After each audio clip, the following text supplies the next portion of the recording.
Jadi di sini ada video, teman-teman. Video daripada Kiai Said Akil Siraj. Ya. Yang lagi-lagi ini membuat kita ini geleng-geleng kepala. Dan seharusnya membuat kita ini tersadar.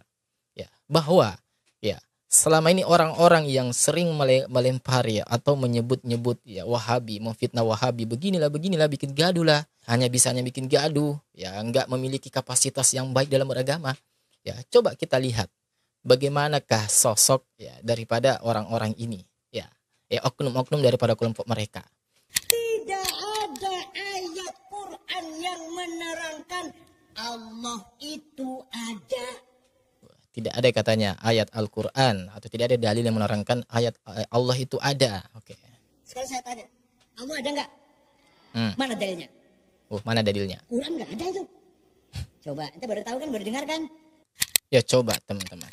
Ya itu pernyataan datang daripada Kiai ya Haji Said Akil Siraj.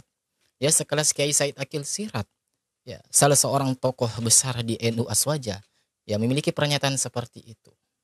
Coba, ya entah ya beliau bertanya seperti itu, apakah memang berangkat daripada ketidaktahuan beliau atau memang beliau sengaja mengetes ya jamaahnya.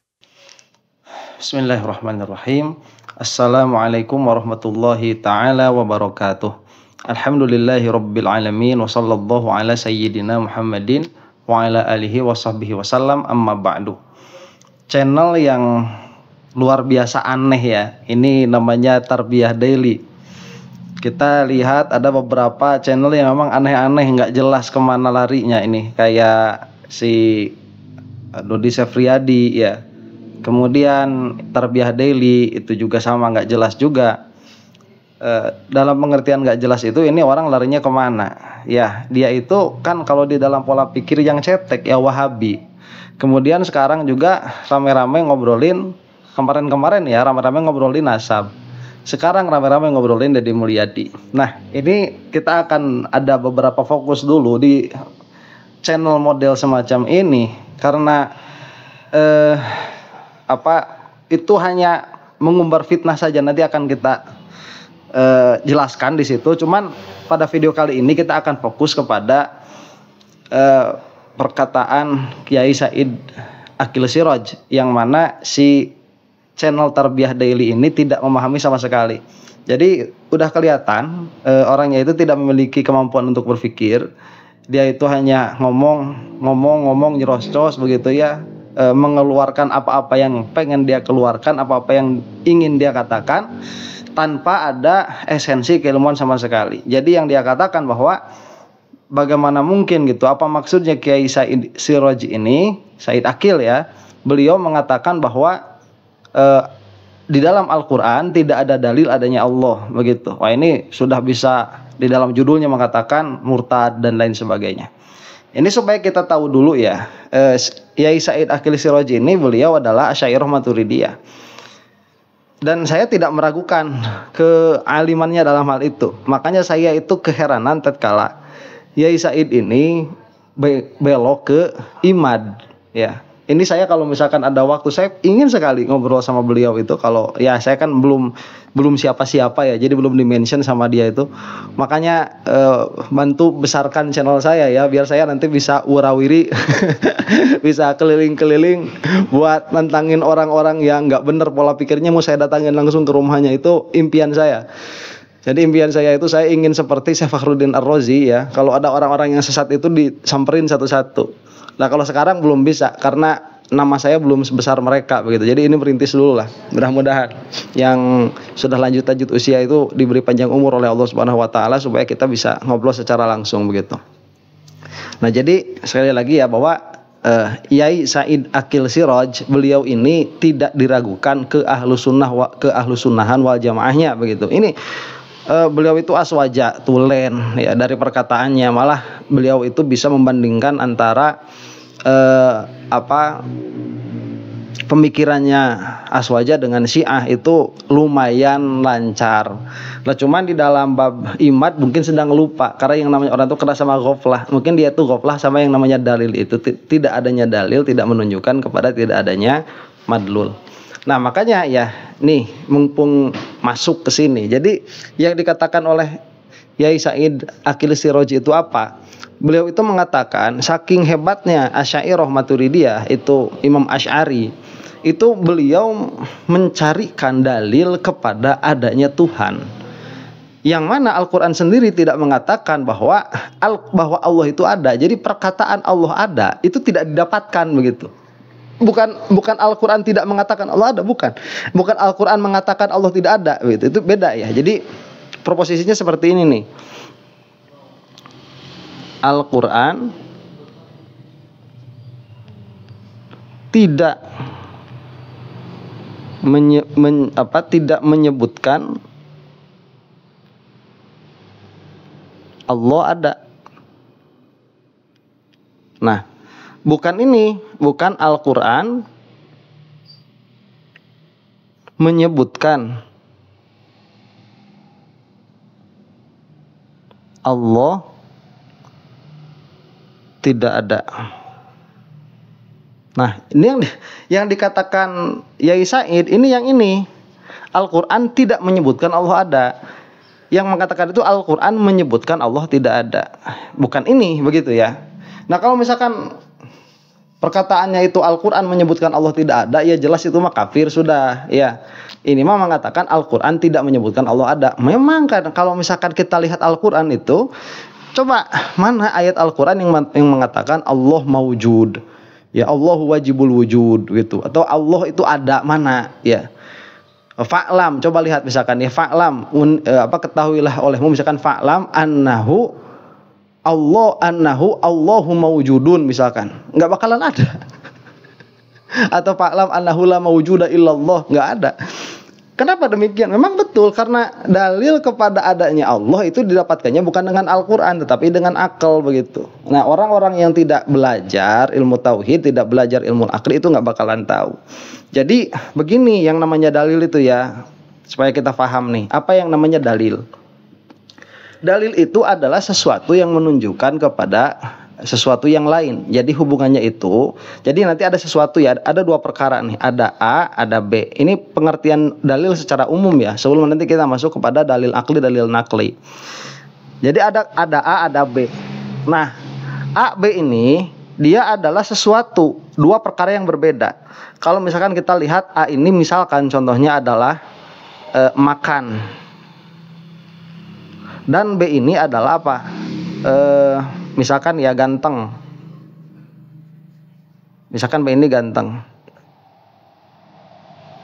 Nah, kita tidak akan bisa mendapatkan hubungan antara makan dengan ganteng, nggak ada hubungannya. Maka hubungan A dan B di sini apabila A-nya makan dan B-nya ganteng, maka ini tidak ada hubungan sama sekali.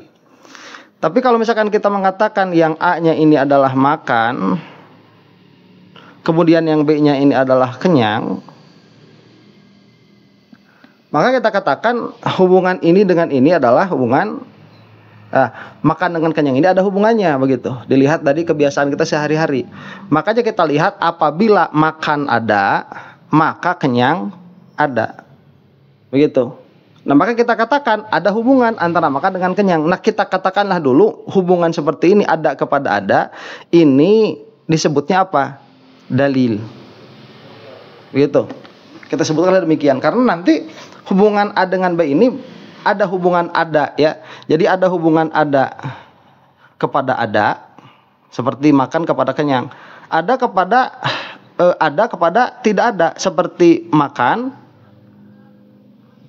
kepada apa? Kepada lapar. Ini pun ada hubungan makan kepada lapar. Cuman hubungannya itu ada kepada tidak ada. Nah, ini nanti ada namanya. Misalkan kalau yang ini ya, kita biar cepat saja nih. Yang ini namanya tadi dalil. Kalau yang ini, karena ini adalah hubungannya ada kepada tidak ada, maka ini hubungannya adalah mani'. Mani'. Kira-kiranya begitu, supaya paham ya.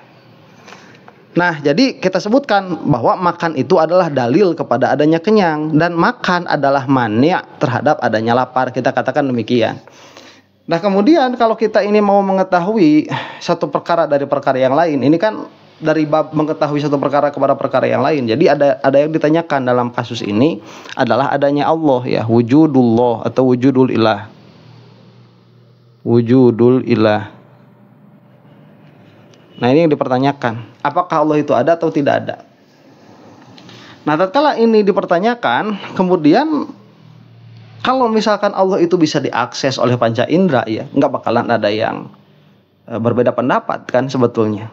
Seperti kalau kita ditanyakan apakah matahari itu ada atau tidak, ya kita katakan matahari itu ada, selesai perkara. Tidak ada orang yang mengingkari adanya matahari selama orang itu dia punya mata untuk melihat, begitu.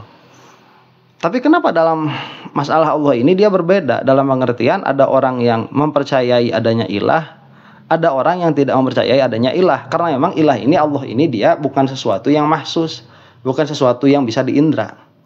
Nah, tatkala Allah ini bukan sesuatu yang dapat indra, lalu bagaimana kita bisa mengatakan bahwa Allah itu ada, Tuhan itu ada?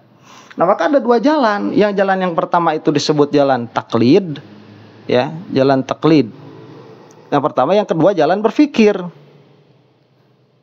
Ini jalan mengetahui Tuhan. Jadi adanya dulu nih. Adanya dulu. Jadi Tuhan itu apa? Nah, itu harus didefinisikan dulu. Yang dimaksud dengan Tuhan itu. Kita belum berbicara tentang Allah. Itu terlalu jauh. Coba lihat ya, orang Yunani, Yunani dulu itu kan, Greeks itu kan dekat-dekat Italia begitu ya kalau dulu. Sekarang udah lain. Misalkan orang Yunani, kemudian orang Mesir, kemudian orang Indonesia begitu ya. Nanti kita lihat ada Kasundaan juga orang Sunda. Itu nanti semuanya akan melihat bahwa alam ini tidak tiba-tiba ada. Dalam pengertian dia bukanlah sesuatu yang tidak bisa dikatakan, dia bukanlah sesuatu yang bisa dikatakan tidak bermula. Alam ini, begitu. Itu sudah kesimpulan orang-orang yang berakal. Kemudian nanti orang dari setiap daerah itu menyebutnya beda-beda.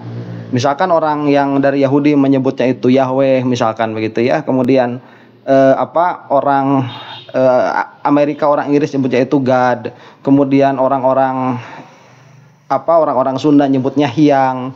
Kemudian orang Arab misalkan nyebutnya Allah. Nah, itu kan kita tahu dari mana tuh nama-nama itu. Nah, itu nama-nama itu ada informasi yang lain sebetulnya. Jadi nama-nama bagi Tuhan. Jadi ada Tuhan ya. Tuhan, kemudian nama Tuhan. Beda ini. Beda. Jadi Tuhan itu al-musamma disebutnya. Al-musamma. Tuhan itu, nama Tuhan itu al-ismu namanya. Jadi kalau misalkan kita nyebut Allah, yaitu kita nyebut nama Tuhan yang kita sebut itu. Nah, cuma nanti hubungan antara isim dan musamma ini ya banyak perdebatannya di dalam ilmu kalam. Dan kita tidak akan berbicara itu pada video kali ini. Jadi kita bisa mengetahui Tuhan itu ada dari sini nih, dua jalan, taklid atau berpikir. Begitu. Ya, masa kita mau tahu bahwa apakah Tuhan itu ada? Masa kita mau cari ke kitab? Masa kita mau cari ke Al-Quran? Nggak bisa cari ke Al-Quran itu. Kenapa? Karena Al-Quran itu dia diturunkan kepada Nabi Muhammad SAW. Ingat bahasanya, bukan sebagai bukti adanya Allah, tetapi sebagai bukti kerasulan Nabi Muhammad SAW. Begitu. Bahwa Al-Quran itu baru bekerja setelah orang ini mengenal bahwa alam ini ada yang menciptakan. Jadi there is something behind universe. Itu tahu dulu. Ini ada sesuatu, cuman sesuatu ini apa saya tidak tahu begitu. Ya, dan itu kalau misalkan diteruskan berpikir nanti akan ketemu sifat 20. Itu berpikirnya dengan akal sifat 20 itu, bukan kita hasil baca buku, bukan. Makanya di dalam ilmu tauhid itu enggak usah ada sanad. Yang penting kamu paham penjelasannya itu sudah cukup begitu. Jadi kalau misalkan ditanyakan seperti ini ya, apakah kamu tahu Allah itu ada? Nah, ini pertanyaan di dalam ilmu tauhid nih. Apakah kamu tahu Allah itu ada? Atau kita tanya, apa pendapatmu? Apakah Tuhan itu? Jangan ke Allah dulu. Apakah Tuhan itu ada atau tidak? Nah, nanti orang itu misalkan, apa yang kamu maksud dengan Tuhan? Nah, kalau misalkan nanti bertanya seperti itu, kita jawab yang dimaksud dengan Tuhan itu adalah sesuatu yang adanya tidak dimulai dari ketiadaan. Apakah sesuatu itu ada pada kenyataan atau tidak? Nah, itu yang kita tanyakan ya.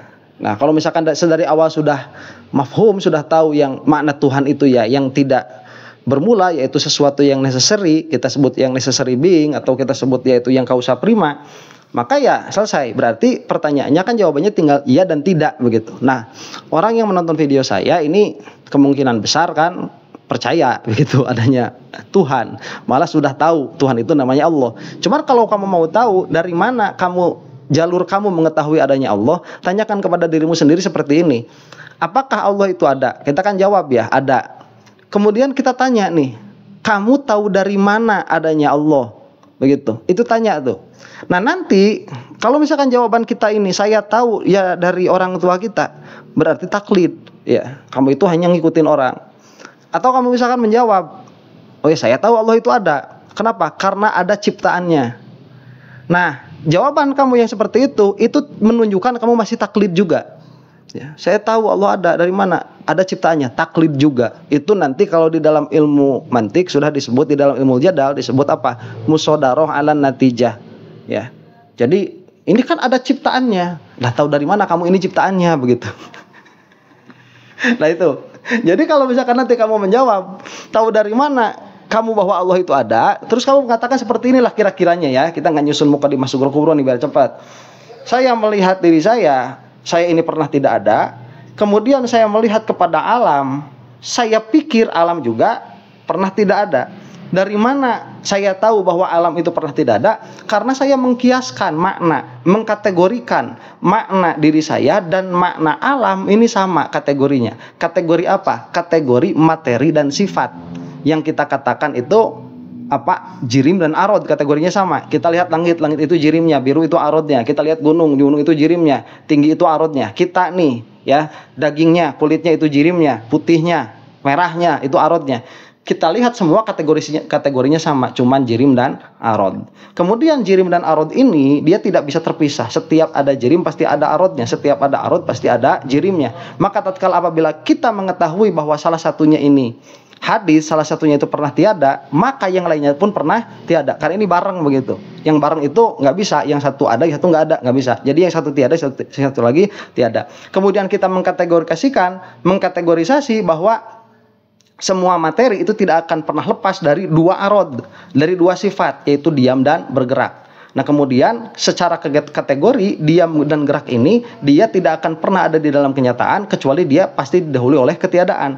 Gerak didahului oleh diam didahului dulu oleh gerak. Lah sedangkan salah satu di antara gerak dan diam ini dia tidak mungkin tidak ada awalnya. Kenapa? Karena kalau dia ada awalnya berarti azali, dia itu harus diam yang tidak ada permulaannya, harus ada gerak yang tidak ada permulaannya. Sedangkan gerak dan diam tanpa permulaan itu tidak akan menjadi tiada. Sedangkan kita melihat kategori sekarang bahwa yang namanya diam dan gerak itu menerima tiada. Berarti diam dan geraknya, arodnya, ini semuanya adalah hadis. Yang mana ini lazim dengan jirim, maka jirimnya juga pasti hadis. Maka alam semuanya yang terdiri dari jirim dan arod itu pasti hadis, pasti pernah tidak ada. Semua yang pernah tidak ada pasti membutuhkan kepada yang mengadakan. Yang mengadakan inilah yang saya sebut sebagai Allah, sebagai Tuhan, begitu, yang namanya Allah. Nah kalau sudah ada kira-kira lah gambaran seperti itu di dalam pikiran, berarti kamu tahu adanya Allah itu, adanya Tuhan itu bukan hasil dari ngikut orang, tapi hasil berpikir begitu.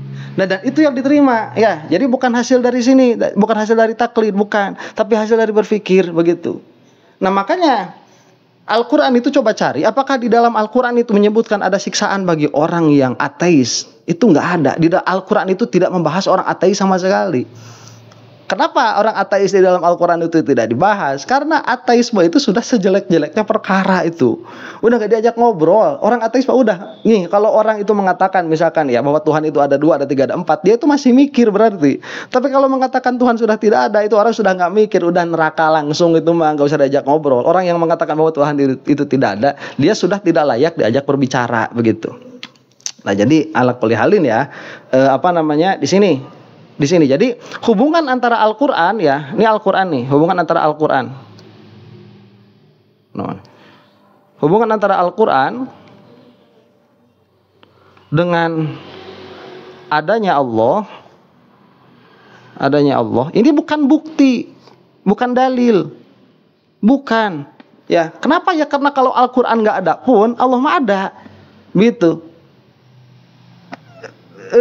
Dalam pengertian ya, kalaupun Al-Quran dalam pengertian begini, Al-Quran itu bukan dalil, karena apabila Al-Quran ini tidak ada maka Allah pun tetap ada. Dan wajhud dalalah Al-Quran itu wajhud dalalahnya bukan kepada adanya Allah, bukan, tetapi kepada kerasulan. Nabi Muhammad SAW. Itu ke situ hubungannya, bukan kepada adanya Allah begitu. Kalau adanya Allah, sudah kita baca dari alam.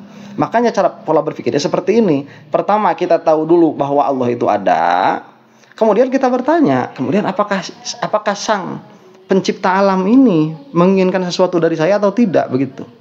Dalam pengertian apakah dia itu menuntut perkara dari saya atau tidak, itu sudah pertanyaan filosofis sebetulnya. Nah nanti orang-orang kan ada, wah ini tidak menuntut apa-apa pasti, karena yang namanya Tuhan itu tidak membutuhkan kepada kita.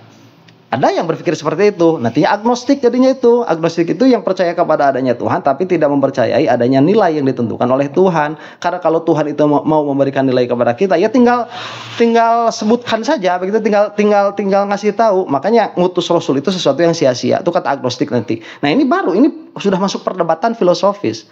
Kalau kita nih mengatakan bahwa yang namanya Tuhan itu menginginkan sesuatu dari kita, punya ekspektasi dari kita katakanlah begitu, dia perkara yang mungkin, itu dulu. Jadi bukan perkara yang mustahil. Agnostik itu dari mana mengatakan itu mustahil? Apakah itu sesuatu yang contingent atau itu sesuatu yang necessary? Jadi adanya Tuhan itu necessary. Kemudian Tuhan menuntut sesuatu dari hambanya, apakah dia itu contingent atau necessary?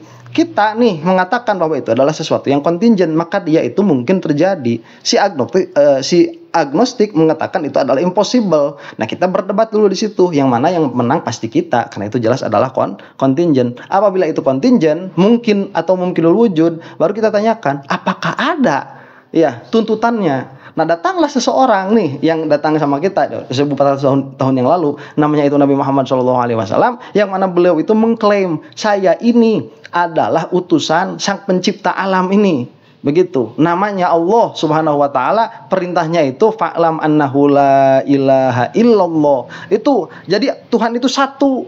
Ya makanya kata Syekh Fakhruddin Ar-Razi dalil wahdaniyat nggak usah pakai akli, dalil wahdaniyat cukup dengan Al-Qur'an. Ada nanti yang seperti itu di dalam ilmu kalam. Ala kulli halin. Jadi si tarbiyah daily ini sudah banyak sekali mengeluarkan fitnahan ya. Nanti di dalam judul-judul YouTube-nya itu juga lucu-lucu. Nanti kita akan bahaslah orangnya ini tersendiri begitu ya. Karena kemarin kan sempat ramai dia itu sama Harry Pras ya. Harry Pras itu kan menjadi dewan penasihat di YouTuber Salafi begitu ya, lucu lah. Nah itu, jadi yang mau saya tunjukkan di sini apa? Yang mau saya tunjukkan di sini perkataan Said Aqil Siraj ini sudah betul begitu, karena memang dia itu mantiknya ya lumayan lah. Saya katakan lumayan karena dia itu sama si Kimat masih mendukung. Dalam pengertian itu menunjukkan bahwa mantiknya juga nggak terlalu dalam, atau di dalam hal itu dia itu masih lupa begitu. Kalau saya lihat mantiknya Said Aqil sama saya itu masih bagusan saya. Kalau saya lihat begitu ya. Wah Ustaz sombong, bukan sombong. Ini mah stating the fact ya, hanya menyebutkan kenyataan begitu. Saya Aqil Siraj sama saya mantiknya masih bagusan saya. Yang nggak nerima silahkan komplain begitu ya, di komentar boleh, biar nanti saya reaksi lagi begitu. Nah ini mudah-mudahan kita semua ada dalam lindungan Allah Subhanahu wa taala. Wallahu taala a'lam bissawab. Assalamualaikum warahmatullahi taala wabarakatuh.